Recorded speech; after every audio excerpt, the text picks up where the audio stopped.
할렐루야. 이 가을에 축복의 열매, 인생의 열매, 삶의 열매가 가득 찬 여러분들 되시기를 주님의 이름으로 축원합니다. 오늘은 학개서입니다. 학개서는 4번의 하나님의 말씀으로 이루어진, 그러나 매우 짧은 2장으로 이루어진 말씀입니다. 이 학개의 역사적인 배경은 이러합니다.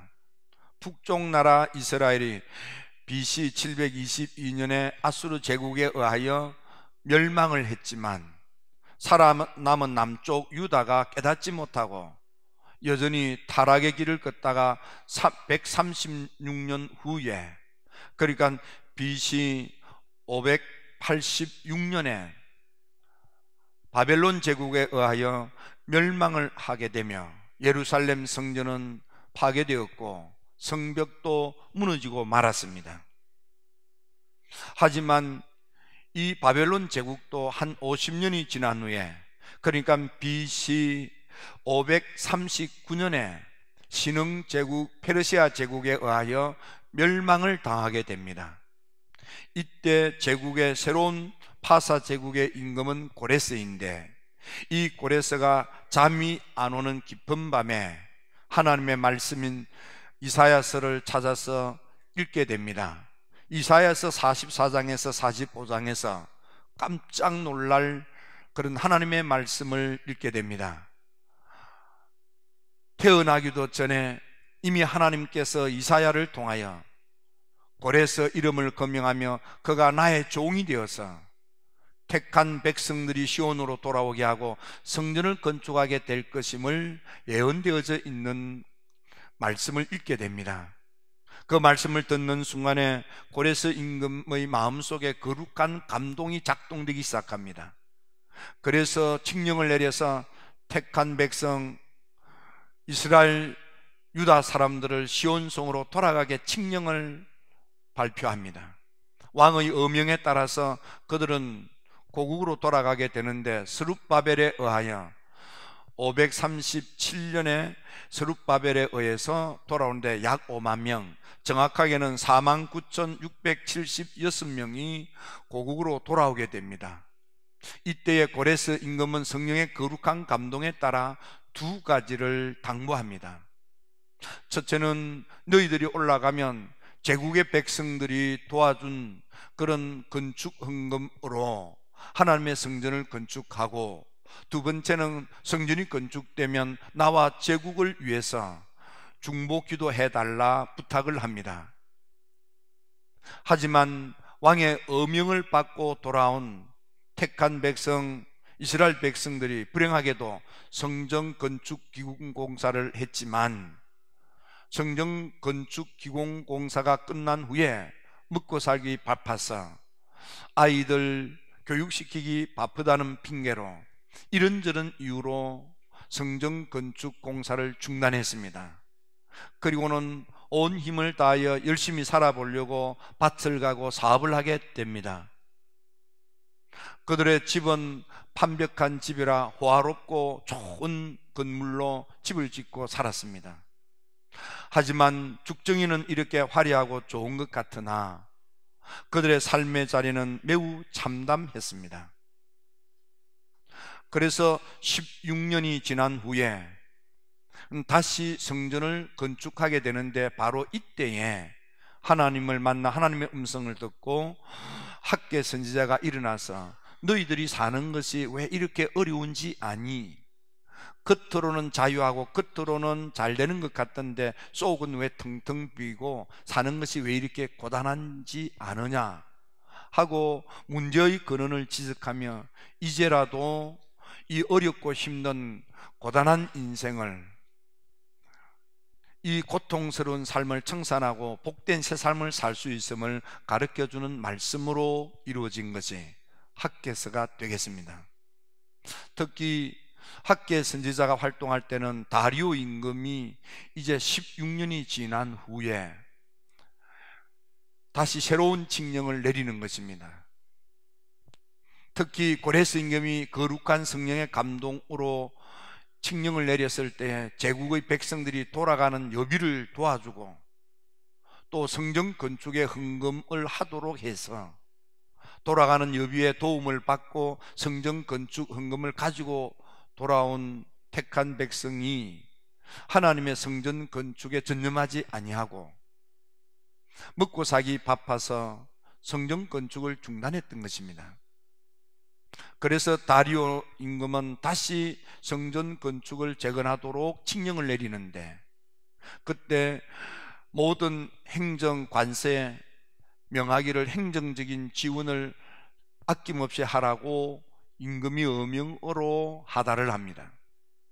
또 뿐만 아니라 성전 건축을 위하여 세금을 감면하도록 정책을 펼칩니다. 그래도 성전 건축 자금이 부족하면 왕궁의 내탕고에서 성전 건축 자금에 모자라는 부분을 채우도록 그렇게 조서를 내렸던 것입니다. 그래서 그들이 4년 동안 열심히 건축에 전념하여 성전을 건축했는데, 그것이 바로 BC 520년에 재건축이 시작되고 4년 동안 건축하여 516년도에 건축이 완공이 됩니다. 그래서 이스라엘 백성들을 바벨론 포로 70년이라 할 때에 그 70년의 기간은 예루살렘 성전이 바벨론에 의하여 파괴되었던 해와 그 예루살렘 성전이 다시 재건되었던 해의 기간이 70년입니다. 그래서 포로 생활이 70년이라기보다는 예루살렘 성전이 파괴되었다가 재건되는 데 걸린 기간이 70년이다. 이렇게 참고로 생각하시면 정확한 것이 되겠습니다. 자, 이런 역사적인 배경을 놓고 오늘 이 본문 속을 살펴보겠습니다. 첫째, 학개 시대의 백성들은 어떠합니까? 겉은 번들어합니다. 판벽한 집, 화로운 집, 좋은 집, 겉은 양복 입고 넥타이 매고 얼굴에 크림 바르고 자동차 굴리고 남이 볼 때는 번듯한데 쏘갈맹이는 텅텅 비어 있는 것입니다. 성경 말씀에 보면 너희들이 지금 어떻게 살아왔는지 잘 봐라. 지금 너희들이 사는 삶이 어떠하냐? 많이 뿌렸지만 거두는 거 없었지. 먹어도 배부르지 않지. 마셔도 흡족함이 없지. 입어도 따뜻하지 않지. 열심히 일해서 돈을 벌었지만은 그 돈이 어디로 갔는지 다 쓰여지고 손에 남은 것, 호주머니에 남은 돈 없지. 빈털터리지. 많은 것을 바라서나 도리어 적었고 많이 집으로 가지고 들어갔지만은 살펴보니까 남은 게 없어, 쌓인 게 없어. 하나님이 말씀하시기를 내가 다 풀어버렸다 했습니다. 다른 사람은 잘 땡기는 것 같은데 나는 왜 하늘에 이슬이 그치고 땅에 산물이 그치고 내가 하는 모든 일에는 왜 이렇게 재수가 없는지, 왜 내가 손대는 일마다 왜 꼬이고 왜 재앙과 재난으로 가득 찬지, 다른 사람은 잘 되는 것 같은데 나만 왜 이렇게 망조가 들었는지, 내 인생은 왜 이렇게 가뭄이고 기근이고 흉년인가, 될 것 같은데 결과는 깐부기 재앙으로, 소화할 것 같은데 후박 재앙으로 다 상처가 나서 떨어져 버리고 거둘 것이 없지 않느냐? 너희들 왜 이런 일이 생겼는지 아느냐? 하나님의 성전 건축, 제국의 왕과 제국을 위하여 중복 기도하라는 하나님의 이 명령을 뒤로 미뤘기 때문이다. 하나님 먼저, 하나님 우선이라고 하는 믿음의 우선순위가 잘못되었다는 것입니다. 그러므로 지금이라도 너희들이 하나님께로 돌아오는 것이 사는 방법이라는 것입니다. 지금까지 너희들이 그렇게 살아보려고 애를 썼지만은 목적의식을 잃어버리지 않았느냐? 하나님께서 고레스에게 거룩한 감동을 주어서 너희들이 시온으로 돌아오게 하는 것은 어명으로 내려진 하나님의 뜻, 곧 성전을 건축하는 것이 아니냐. 그런데 그것을 지금은 성전 건축할 때가 아니다. 지금은 그런 시기가 아니다. 지금은 내 집이 먼저고, 내 사업이 먼저고, 내 자녀 교육이 먼저고, 내가 먹고 사는 것이 먼저다. 삶의 우선순위를 자기에게 주는 것입니다. 인생의 가치를 자기에게 주는 것입니다. 하나님 먼저, 하나님 우선, 하나님 앞세우지를 않았던 것입니다. 우선순위가 잘못된 것입니다. 가치관이 잘못된 것입니다. 이것은 선택이기도 합니다. 그래서 학개는 하나님의 말씀을 듣고 그들에게 외칩니다. 둘째로 바로 이 문제를 해결하는 방법이 있다. 이제라도 산으로 올라가라. 그리고 산으로 올라가서 거기서 나무를 하여다가 성전을 건축하라. 이것이 답이다 이런 거예요. 여기 산으로 올라가라고 하는 말은 하나님을 찾아라 그 말이에요. 하나님께 나아가라 이 말이에요.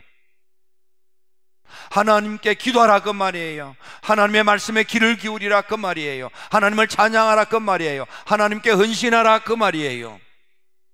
모세가 시내산 정상에 올라가 하나님을 만나 거기서 율법을 받습니다.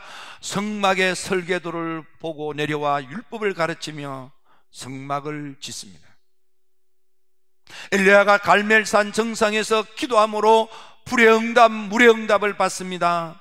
능력의 기름 부음을 받습니다. 솔로몬은 기브온 산당에서 1000번제를 드리며 환상 중에 하나님을 만나고 하나님의 지혜와 총명으로 영특한 임금이 되는 것입니다. 예수님께서는 변화산 정상에서 거기 하나님의 나라를 신비를 경험하게 하는 것입니다. 여러분, 다 산 위에서 일어난 하나님과의 만남입니다. 웨슬리 목사님은 하나님을 체험하는, 은혜를 체험하는 감리교를 가리켜서 언덕 위에 있는 교회, 산 위에 있는 교회, 곧 힐탑 교회라고 했습니다. 여러분, 우리 힐탑 교회에서 하나님을 찾으십시오. 하나님을 만나십시오. 은혜를 받으십시오. 능력을 받으십시오. 축복을 받으셔야만 하는 것입니다. 이 가을에 기도의 정상에 우뚝 서십시오. 말씀의 정상에 우뚝 서십시오. 찬양의 정상에 우뚝 서십시오. 헌신의 정상에 우뚝 서십시오. 은혜를 받으십시오. 능력을 받으십시오. 축복을 받으셔야 합니다. 특히 하나님께 나아가 하나님을 찾을 때에는 반드시 해야 될 것이, 먼저 해야 될 것들이 있습니다. 예수님께서 산 위에서 산상설교를 하실 때, 우리식으로 말하면 힐탑교회에서 예수님이 우리들에게 하시는 말씀, 너희들이 먼저 해야 될 것이 3개가 있다. 첫째는 내 눈에 들보를 빼라. 먼저 회개하라 그 말입니다. 회개하고 믿으라 그 말입니다. 여러분요, 하나님의 축복을 사모합니까? 여러분들 인생이 회복되기를 원합니까? 올무에서, 함정에서 벗어나기를 원합니까? 빚더미에서 자유하기를 원합니까? 얼마나 고단하고 힘듭니까? 그렇게 바둥거리고 애를 써도 빚은 왜 탕감되지 아니하고, 열심히 일하고 고생을 해도 이자 주고 나면 손에 남은 것이 없고,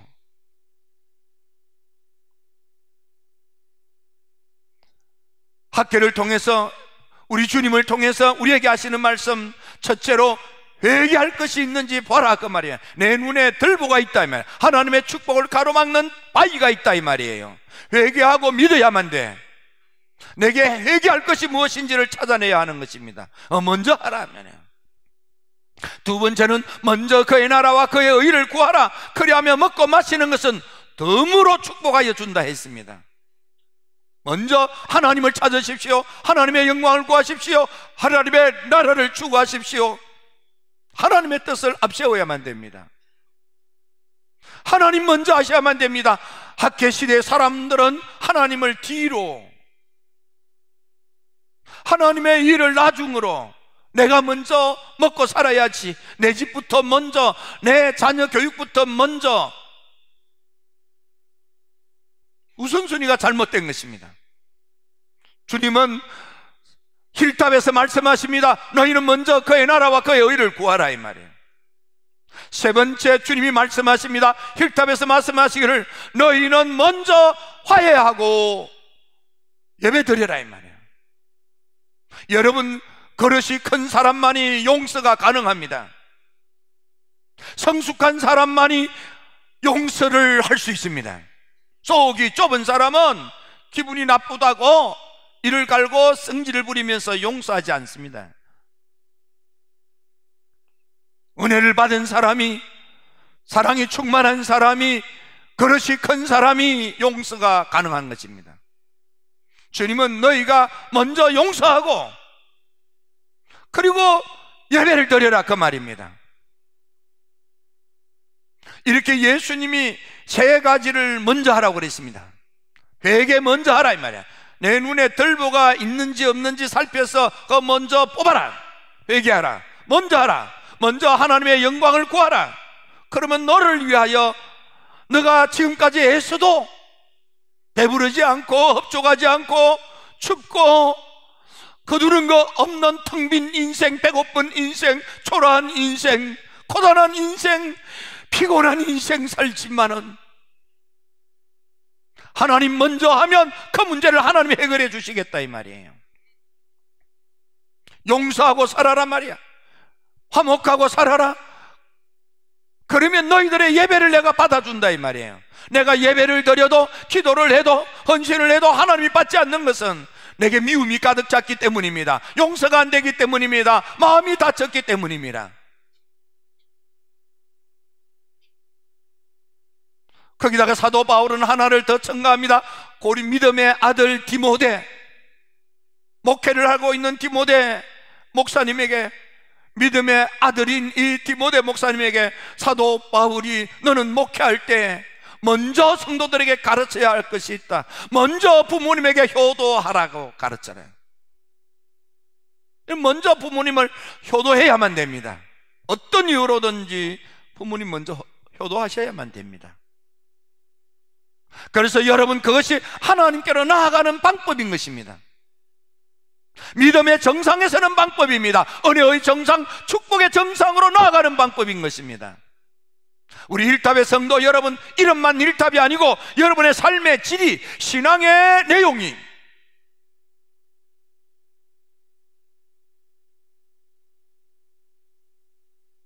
주님께서 말씀하시는 산 위에 우뚝 선 성도가 되시기를 주의 이름으로 축원합니다. 회개의 정상에 서십시오. 하나님을 먼저 추구하는 믿음의 정상에 우뚝 서십시오. 용서의 정상에 우뚝 서십시오. 효도의 정상에 우뚝 서십시오. 그렇게 하면은 하나님께서 말씀하십니다. 서룹바벨아, 여호수아야, 모든 백성들아, 스스로 굳세게 하라, 일하라. 그러하면은 나의 언약의 말이, 나의 영이 너희들과 함께 머물러 너희들을 동행하고 지켜주고 도와주리라. 여러분, 우리가 힐탑의 정상에 우뚝 서려고 할 때에 때로는 지치고 힘들 때도 있습니다. 근데 힘을 내서 그렇게 하라. 그러면 내가 너희들을 붙잡아 주겠다 이 말이에요. 내가 너희를 세워주겠다. 내가 너희들을 만들어주겠다. 내가 너희들을 잘되게 하겠다. 내가 너희들의 뒤를 봐주겠다. 내가 너희들을 존귀하게 만들어주마, 명예롭게 만들어주마, 자랑스럽게 만들어주마.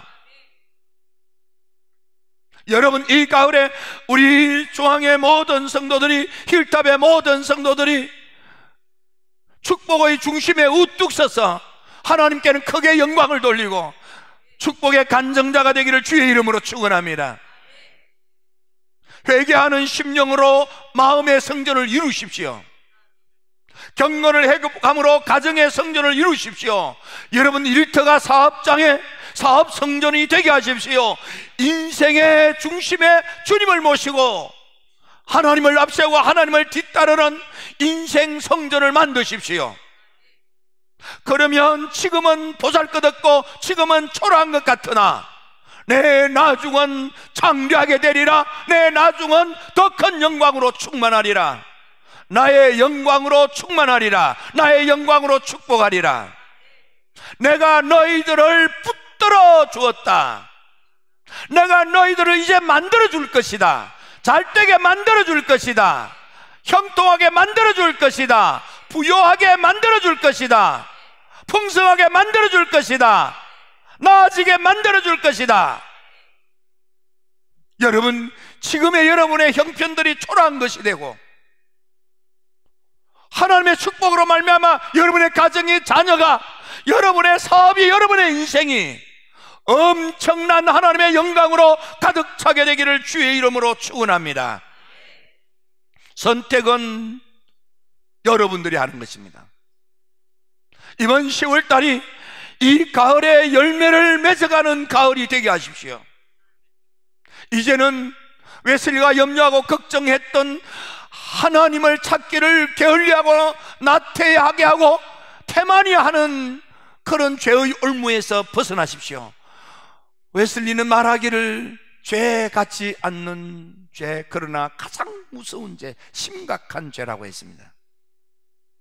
하나님 찾는 것을 게을리하는 것. 고레스 임금의 마음에 거룩한 감동을 받습니다. 스룹바벨이 여호수아가 백성들에게 거룩한 감동을 받은 이들이 일어나서 저 시온으로 돌아와서 성전을 건축하게 했습니다. 그러나 그 감동을 잃어버린 것입니다. 은혜를 잃어버렸다 그 말이에요. 그랬더니 겉은 멀쩡한데 속이 텅 빈 거예요. 남이 볼 때는 번들이한데 내용은 너무너무 힘들고 버거운 거예요. 여러분, 그 고통에서 헤어나는 방법이 하나님을 찾아 믿음의 정상으로 올라가는 것입니다. 은혜의 산으로 올라가는 것입니다. 기도의 산으로 올라가는 것입니다. 말씀의 산으로 올라가는 것입니다. 힐탑으로 나오십시오. 이 좋은 제단에서 여러분 기도에 앞장서십시오. 찬송에 앞장서십시오. 은혜 받는 데 앞장서십시오. 그래서 여러분의 삶의 문제가 해결되고 웃고 노래하고 춤추는 통쾌한 인생, 유쾌한 인생, 즐거운 인생, 좋은 일을 한껏 할 수 있는 복된 인생이 시작될지어다. 하나님의 성전이 되어지면 하나님께서 내가 너를 택했다, 내가 너를 붙들어 주마, 내가 너를 만들어 주마, 되게 하마, 내가 너를 존귀하게 하마, 명예롭게 하마, 영광스럽도록 축복하마. 이 약속이 여러분의 이 가을의 삶이 될지어다. 기도드립니다.